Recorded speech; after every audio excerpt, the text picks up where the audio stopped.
For more, let's bring in Mark Hamrick, Washington Bureau Chief and Senior Economic Analyst for Bankrate.com. Mark, thanks for coming on. Always good to see you. We see reports almost every day about Americans feeling frustrated with the economy. What do you make, Mark, of this better than expected spending? And what does it maybe tell us about the overall economy? Good to see you, Jenna. Happy holidays. I think that we still have rather restrained expectations for the full holiday season. The National Retail Federation, which is the main industry trade group, has said we should expect something on the order of a 4% year-over-year increase in retail sales. Now, that is not adjusted for inflation. And so if you think about inflation running at roughly a 3% level, that means that you would have just a 1% increase overall. We're seeing online sales, as you mentioned at the top there, doing better than traditional brick and mortar, but there was a substantial foot traffic over the 5 days beginning with Friday. And so people are getting out and about.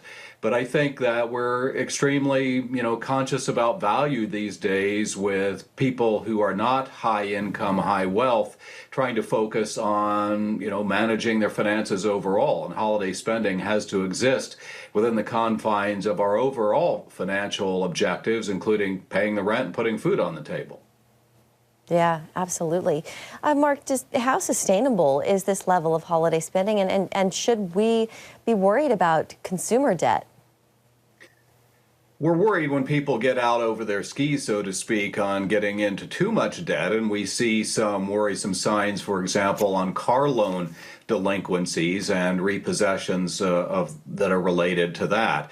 And I worry absolutely about people leaning too much on credit card debt. It's one thing to use the tool of a credit card. It's another to allow that debt to carry over beyond the current billing period, where the rather steep annual percentage rate interest rates begin to charge. And so where you have to pay that cost of the loan, so to speak, is where that additional cost comes in. The average retail credit card, meaning a store card, the one they always want to ask you if you want to sign up for when you're going through checkout, those average about 30% annual interest. A typical credit card otherwise is about 20%. So save for the holidays. We know they're coming every year, and try to avoid going into debt and stay on budget. Yeah, that interest at 30%, that can stack up really quickly over time. Mark, Gen Z, this was interesting. Gen Z plans to spend less this holiday season, choosing secondhand and essentials over some of the bigger gifts. I wonder your thoughts on that, and what this tells us about younger consumers and how they're viewing shopping and the economy. I love that idea. They're being attentive to their overall financial needs and not overspending, or at least that's the hope. And so that's one of the things I think that we can all do, is to be more resourceful. There's an environmental benefit to buying something that's secondhand or, for example, from a thrift store along those lines. I always think about the fact that it's more thought than the cost of the item that goes into the appreciation. And there's a lot of ways to do that at a low cost. So, for example, something we might make. Food is one of the, pardon the pun, low-hanging fruit in that department. And so people who are youngest, Gen Z, as you mentioned, 18 to 28, they're just getting started in their financial journey, and so they're trying to manage their finances well, and we applaud that, of course. Yeah, I think those are some of the best gifts. Homemade cookies, homemade breads, things that you put your own effort and time into. Mark, so with prices still high, what's your advice for families this time of year who, we kind of mentioned it, who still have those everyday expenses, the rent, the mortgage, but also are trying to make it a nice Christmas for their family and want all of those things for their kids? What's your advice?